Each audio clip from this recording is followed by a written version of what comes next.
Hello guys, welcome to my channel. आज हम suit की स्टिचिंग करेंगे और ये मैंने कल इसकी कटिंग की वीडियो डाली थी। ये एक एक पैर का मार्जिन छोड़कर ना लाइनिंग अंदर से कट कर रही हूँ। नीचे मैंने टिका कर रख दी है सूट के बिल्कुल बराबर। तो इसको एक एक पैर का मार्जिन लगाकर मैं कट कर रही हूँ, निशान लगाकर। और आप चाहें तो सिलाइयाँ भी लगा सकते हैं अगर आपको लगे कि हिल रही है, लेकिन मैंने तो ऐसे ही कट कर ली है। अब ये जो कट किया है ना नेक, इसको हम बाहर की साइड को करके सिलाई लगा देंगे। ऐसे कई सूट आते हैं ना, जैसे नेक बना हो तो उसके ऊपर लाइनिंग कैसे लगाएं, इस तरह से बहुत अच्छी लग जाती है सफाई के साथ। और ये किनारे किनारे पर मैं सिलाई लगा रही हूँ। ये नेक जो हमने कट किया है ना, इसको आगे की तरफ रख कर सिलाई लगा रही हूँ। और इधर से दूसरी तरफ भी रख कर मैं सिलाई लगा दूँगी, क्योंकि इधर से ही बाहर निकालती मैं तो फिर बढ़ जाता। तो बिल्कुल मैंने सेम लगा लिया है, नेक पीछे को करके सफाई के साथ लग गया है। और ये लेस हमारी घेरे से उतरी थी तो वो भी मैंने नेक के पास लगा दी है। घेरे के ऊपर तो नहीं अच्छी लग रही थी, बारीक सा था, मैंने वहाँ पर फोल्ड कर दिया है तरपाई के लिए। और ये लेस लगा दी है, इससे सुंदर लग रहा है नेक और ज़्यादा। तो ये मैंने पीछे की तरफ लाइनिंग मोड़ दी थी, तो बहुत अच्छे से ऐसे लाइनिंग लग जाती है सूट के ऊपर। पहले कट कर लें, फिर ऊपर को उसका मुँह करके तो फिर सिलाई कर दी। तो पीछे बहुत अच्छे सफाई से लग गई थी। और ये लेस भी मैंने लगा दिया है, इससे और अच्छा लग रहा है हमारा नेक। तो अब हम पीछे का गला बनाना है हमें। तो कई ना सूट सिलने के लिए देने आते हैं जो पिंड पुंड के होते हैं, तो कहते हैं गला तो बना हुआ है, फिर सिलाई कम ले ले एक नेक के पीछे। तो फिर जो लाइनिंग वाले सूट होते हैं ना, उनका बनाना ही पड़ता है, तो उतना ही टाइम लग जाता है लाइनिंग लगाने से। जो गाँव गाँव की लड़ी होती है लेडीज़, उनको लगता है कि नेक का काम होता है वो बना हुआ है। तो ये साइड पर भी लाइनिंग लगा देनी है हमने। तीरे भी जोड़ दिए हैं मैंने लाइनिंग के। ये फ्रंट वाला पल्ला है हमारा और बहुत सुंदर एम्ब्रॉयडरी हुई है इसके ऊपर। तो ये नीचे तक लाइनिंग अटैच कर दी है मैंने। एक एक 1.5 इंच का मैं मार्जिन छोड़ देती हूँ साइड अटैच करने के लिए। तो लेकिन जब हमें सिखाया था तो किनारे पर ही सिलाई लगाते थे, आधा इंच का मार्जिन छोड़ते हुए। तो इस तरह से अच्छे से हमारी ना जब चाक फोल्ड करते हैं ना, तो फिर हिलती नहीं लाइनिंग, इसलिए मैं थोड़ा अंदर को करके लगाती हूँ 1.5 इंच तक। ये सारी लाइनिंग भी अटैच हो गई और नेक भी बन गया बहुत सफाई के साथ हमारा। तो बैक साइड का ये हमारा बाजू पहले म्यानियाँ लगा लेंगे, नहीं तो ये गुम होने का डर रहता है। तो ये साइड पर चारों तरफ लगेंगी म्यानियाँ। बहुत मुश्किल से मैंने कल कट किया था, कपड़ा कम था ना, मैंने आपको बताया था। तो ये एक एक करके सभी म्यानियाँ जोड़ लेंगे पहले हम। बाजू की चौड़ाई कम होती है हमेशा ही सूटों में, तो फिर इसलिए हमें जोड़ डालना पड़ता है। किसी किसी बाजू पर मैं एक साइड पर ही जोड़ डालती हूँ, लेकिन इसके चारों तरफ आएगा, 2 उस तरफ 2 उस तरफ बाजू के आएंगे। तो फिर नीचे का फट्टा फोल्ड कर देंगे बाद में हम, ये तरपाई के लिए। तरपाई के बाद उधेड़ देना है इस सिलाई को। दोनों साइड पर मैंने फोल्ड कर लिया है। अब बैक साइड का पल्ला देखते हैं। तो इसके ऊपर मैंने लाइनिंग पहले से ही अटैच कर ली है। मैंने थोड़ी वीडियो कट कर दी थी, मैंने ज़्यादा तो नेक ही बताना था आपको कि किस तरह से बनता है। तो ये बैक साइड के ऊपर नेक की कटिंग करेंगे। 2.5 इंच चौड़ा और 5 इंच लंबा नेक पहले हम बनाएंगे इसका बॉक्स, और फिर यू शेप बनाकर कट कर देंगे। और इसके ऊपर और रेप पट्टी लगाकर इसको भी रेडी कर लेंगे। फ्रंट का नेक हमारा पहले से ही बना हुआ है और उसके ऊपर भी रेप पट्टी है। जो बने बने नेक आते हैं ना, उसके ऊपर रेप पट्टी ही होती है, बुकरम से नहीं बनाते वो।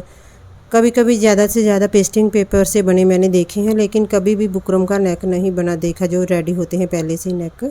और ये रेप पट्टी कट कर ली है। आप चाहें तो निशान लगाकर कट कर सकते हैं। 1.5 इंच चौड़ी मैंने अंदाजे से ही कट की है। अब एक एक पैर का मार्जिन छोड़ते हुए पीछे के गले पर राउंड राउंड घुमाते हुए रेप पट्टी लगा देनी है हमको। तो इसको खींचना नहीं, ना ही नेक को खींचना है, बस सॉफ्ट हाथ से ही लगानी है, नहीं तो गला टेढ़ा मेढ़ा हो जाता है अगर कुछ खींचेंगे तो। अब आधी अंदर को और आधी बाहर को फोल्ड करके सिलाई लगा देनी है। ये बड़े बखिए के साथ लगा लें, जल्दी हो जाएगा काम। छोटे बखिए के साथ मशीन थोड़ा धीरे चलती है और बड़े बखिए के साथ बहुत फास्ट चल जाती है। ये हमारा बैक साइड का भी नेक हो गया। अब हम प्लेट के निशान लगाएंगे। सूट को मैंने नीचे बिछाकर इसको डबल फोल्ड कर लेना है और ऊपर से जैसे 9.25 इंच था चौथा भाग, जैसे मतलब इनका 39 इंच था ना, तो उसका 9.25 हो गया, 9.25 हो गया, तो 11.25 इंच हो गया, 1 इंच बढ़ाकर। और ये लाइनिंग जो हमारी बढ़ रही है उसको कट किया है। बैक साइड के पल्ले पर हमेशा बढ़ जाती है ना, क्योंकि हम नहीं, फ्रंट के ऊपर बढ़ती है। हम बैक साइड के हिसाब से लाइनिंग कट करते हैं, इसलिए फ्रंट के ऊपर बढ़ जाती है। तो उसको भी कट करके मैंने सीधा कर लिया है। और ये नेक की चौड़ाई ना 3 इंच थी, पहले से ही बना हुआ था ना, इसलिए थोड़ा तीरा कम लग रहा है। नेक ज़्यादा चौड़ा था, अगर मैं अपने हिसाब से बनाती तो मैं 5.5 इंच रखती। अब ये हमारा 9.10 है ना, 11.25 इंच बना, फिर 1 इंच बढ़ाकर और अंदर से 3.5 इंच छोड़कर तो 2 प्लेट ही डालूँगी मैं इसके, 2 आगे और 2 पीछे। साइड वाले कमर वाला और जो बस्ट वाला प्लेट है वो नहीं डालेंगे, उससे ज़्यादा थोड़ा ओल्ड लेडीज जैसा लगता है। तो जो स्लिम होते हैं उनके 2-2 प्लेट से ही बहुत अच्छी फिटिंग आ जाती है। ये इतनी हैवी नहीं है साइज़, इसलिए मैंने 2-2 ही डाले हैं इनके प्लेट। और ये फ्रंट का हो गया हमारा। बैक साइड के ऊपर भी हम प्लेट का निशान लगा देंगे। तो बहुत अच्छा लाइनिंग इसके साथ मैच हो रही है, बिल्कुल भी नहीं लग रहा कलर इसका डिफरेंट। तो कई बार तो बहुत अच्छी लाइनिंग मैच हो जाती है, तो कई बार थोड़ा ना डार्क या लाइट कलर मिलता है, वो बोलते हैं यही है हमारे पास। तो ये 11.25 पर निशान लगाया है और अंदर से 3.5 इंच छोड़कर 8 इंच लंबा प्लेट का निशान लगा दिया है। तो दूसरी तरफ भी 8 इंच ही लगाएंगे। तो मेरी चाची की लड़की थी, वो अपने आप को वैज्ञानिक समझती थी, साइंटिस्ट कहती बहुत बस कमर के पास ना हमें चाहिए अंदर को कपड़ा, तो मैं ना वहाँ पर 2-3 इंच की ही प्लेट डालूँगी, मतलब लंबाई में प्लेट में 2-3 इंच की। मैं कहा पागल है ऐसे थोड़ा ना होता है। तो ये 2 इंच का सीधा लगाया है, 7 इंच पर कमर का और 13.5 इंच पर हिप का लगाया है। 2 इंच सीधा, 7 पर कमर और 13.5 पर हिप। कमर थी 39 इंच, उसका आधा हो गया 19.5 इंच लिया है, जो फालतू था वो साइड पर बचा दिया है। कमर 33 इंच है, उनका 16.5 इंच लिया था, तो जो फालतू बचा था 2-2, 2.5 इंच जो भी, तो वो मैं साइड पे निकाल दिया है। और हिप भी 39 इंच थी, 19.5 लेना है, तो जो फालतू है वो मैंने साइड पर निकाल दिया है। तो हल्की हल्की सी कटिंग करनी पड़ेगी इसकी, जो कपड़ा बढ़ रहा है। तो ये हमारी फिटिंग के निशान भी लग गए हैं। प्लेट मैंने ना डाल ली थी ऑफलाइन ही पता नहीं वीडियो काट छाट कर बनाई है ना, फिर ज़्यादा लंबी हो जाती है, इसलिए प्लेट डाल मैंने नीचे ही कर ली थी। तो ये देखिए, ये स्किप करना था तो मैंने किया ही नहीं। अपनी तरफ से तो मैं देखती हूँ वीडियो पूरी के, फालतू का सीन कट कर दूँ, लेकिन फिर भी कुछ ना कुछ रह जाता है। तो ये हमने तीरे जोड़ने हैं। ये हमारा जो बैक साइड का है ना रेब पट्टी, उसको आगे को बढ़ा कर रखना है, और जो फ्रंट का गला है उसको रेब पट्टी के पीछे रख कर फिर सिलाई लगानी है। बारीक बखिए से पक्की सिलाई लगानी चाहिए। तो फिर ये जो है हमारा बैक साइड का वो फोल्ड होके बहुत सफाई के साथ तीरा जुड़ जाता है। और अब फिटिंग के ऊपर ऊपर निशान जो है वहाँ पर मैं सिलाई लगा लूँगी।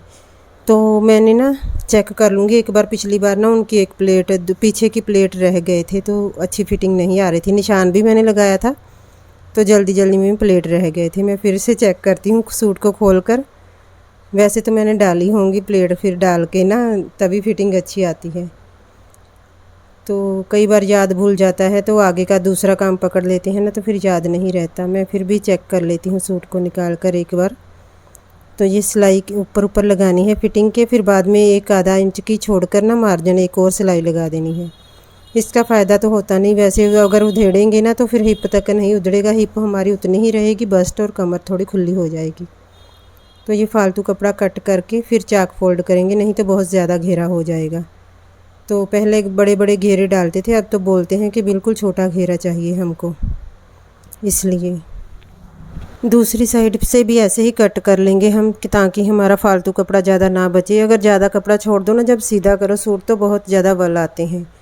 तो मैं अब जाकर ना पहले चेक करके आई हूँ कि मैंने प्लेट डाले कि नहीं। पिछली बार इनके प्लेट रह गए थे पीछे के, तो अब मैं चेक करके आई हूँ। ये तो कुछ नहीं कहती, अच्छी है बेचारी। तो कई तो लड़ाई करने आ जाएंगे, बोलेंगे पैसे तो पूरे लेती है ना, प्लेट क्यों नहीं डाले हमारे। तो मैं जाकर पहले चेक करके आई हूँ, क्योंकि प्लेट की वीडियो नहीं ना दिख रही, मैंने खुद स्किप की होगी कि चलो प्लेट की वीडियो क्या डालनी है, ज़्यादा लंबी हो रही है। अब मैं सोच रही थी मैंने डाले हैं कि नहीं। 8.5 आया था हमारा मोढे की कार्ड है जो गोल गोल, तो वो हम डालेंगे। पहले हम दोनों सीधी साइड अंदर करके बाजू को अच्छे से तय लगाकर, तो फिर 8.5 के ऊपर हम निशान लगाएंगे और 1.25 इंच की काट डाल देंगे आगे को।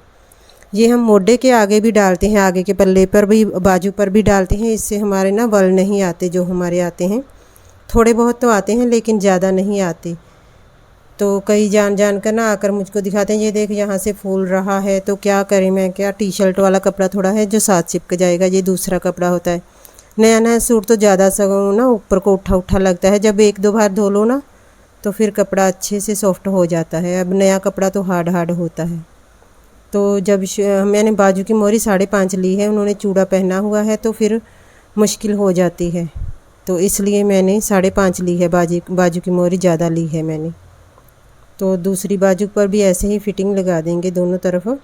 और जो हमारी काट वाली साइड होती है ना, जो हमने डाली है, तो वो आगे को करनी होती है हमेशा ही 5.5 और ये पीछे 8.5 इंच पर मिलाकर और सिलाई लगा देंगे। चौक से निशान लगाया है मैंने और आगे की तरफ डबल सिलाई कर ली है और पीछे सिंगल सिलाई लगाकर एंड तक ले जाना है। थोड़ा सा धागा छोड़कर फिर ही कट करना चाहिए। अगर बिल्कुल किनारे से कट करेंगे ना तो उधड़ना शुरू हो जाता है, और ये जो काट डाली है ना वहाँ से भी उधड़ना शुरू हो जाता है। बड़े ध्यान से मैं पकड़ती हूँ क्योंकि बिल्कुल भी नहीं खींचती कपड़े को, क्योंकि जब हम कट कर देते हैं ना धागे को बिल्कुल पास से तो फिर उधेड़ना शुरू हो जाती है हमारी सिलाई। तो दोनों फिटिंग के निशान आपस में मिलाकर नीचे को फोल्ड कर दिया है और गोल गोल घुमाते हुए बाजू लगा देंगे। तो धीरे धीरे से लगानी होती है, नहीं तो वल आ जाते हैं आगे की साइड पर। हम जहाँ पर हमारा आगे की तरफ तो ध्यान है ना, इधर से साफ़ होती है सिलाई, और कई बार सीधा करो ना सूट के ऊपर वल आए होते हैं तो फिर उधेड़ कर दोबारा करना पड़ता है। इसलिए पहले ही धीरे धीरे से सिलाई लगा लेना तो फिर अच्छे से जुड़ जाती है बाजू। दूसरी को भी सीधा करके तो ऐसे ही अटैच कर लेनी है, और जो काट वाली साइड है वो हमने आगे की तरफ ही लेकर आनी है। तो पता नहीं मैंने क्या वीडियो एडिट की है, देखें धागा डाल रही हूँ ना मैंने अपनी तरफ से सभी कट किए थे ये वाले, तो भूल जाती हूँ कई बार जल्दी जल्दी से। बीच बीच में फिर बातें करके बुला लेते हैं ना, ये काम कर दो वो कर दो, तो फिर याद भूल जाता है कि यहाँ से कर ली है कि नहीं। एडिटिंग में बहुत ज़्यादा टाइम लगता है, एक वीडियो बनाने में कम से कम 2 घंटे लग जाते हैं। उसको पहले एडिट करो तो फिर वॉइस ओवर करने के लिए भी काफ़ी कट लग जाते हैं, बार बार उठना पड़ता है ना। कोई बार में शोर आ जाए तो फिर वो वाली कट करनी पड़ती है, फिर से दोबारा शुरू होना पड़ता है, इसलिए तो काफ़ी मेहनत होती है, लेकिन ना उतने व्यूज़ नहीं आते। तो ये दूसरी बाजू भी हमने जोड़ दी है। तो अब सूट लगभग कंप्लीट हो गया, बस नीचे के घेरा फोल्ड करना रह गया है और ऊपर टिच बटन लगाने हैं। तो ये बाजू मैंने अब ये बैक साइड का जो हमारा नेक है इसको हम सिलाई लगा देंगे कच्ची। तरपाई के बाद ये सिलाई उधड़ जाएगी। तो जो हम पीछे रख के लगाते हैं ना तो उसको ऊपर को फोल्ड कर देना होता है, फोल्ड करके तो बड़ी सफाई के साथ हमारा तीरा जुड़ जाता है। अब नीचे का घेरा फोल्ड करना है। इसकी लंबाई चौड़ाई बिल्कुल नहीं छेड़नी, जितना है उतना ही रखना है। पूरा पूरा ही था, कम ही था, थोड़ा ज़्यादा लंबा नहीं था। तो दूसरा सूट है जो वो तो काफ़ी लंबा बन गया है, इसकी इतनी ही लंबाई थी तो जितनी थी उतनी रख दी है मैंने। आगे की तरफ का घेरा फोल्ड करके इस तरह से चेक कर लेना है कि दोनों चाक बराबर हैं कि नहीं। अगर ऊंचे नीचे हो तो उधेड़ कर दोबारा से सेट करें। तो अब हम इसको बिछा कर ना पीछे के पल्ले के ऊपर चौक से निशान लगा लेंगे घेरा फोल्ड करने के लिए। तो इस तरह से निशान लगाने से हमारा बिल्कुल बराबर हो जाएगा। और ये ऊंचा नीचा कपड़ा था वो भी मैंने कट कर दिया है। अब दूसरी तरफ भी निशान ऐसे ही चौक के साथ लगा लूँगी, तो फिर वो पीछे का घेरा भी फोल्ड हो जाएगा। ये घेरा फोल्ड करना ही बड़ी कलाकारी का काम है, कई बार ना सेट ही नहीं आता, बहुत बार उधेड़ कर सेट करना पड़ता है। तो ये पीछे का भी मैं फ़ोल्ड कर रही हूँ। इसके ऊपर ना जोड़ था पीछे के पल्ले के ऊपर, वो जोड़ ऊपर को आ गया है, पहले से ही था, मैंने कुछ नहीं लगाया, पहले से उन्होंने लंबाई ज़्यादा की हुई थी इसकी।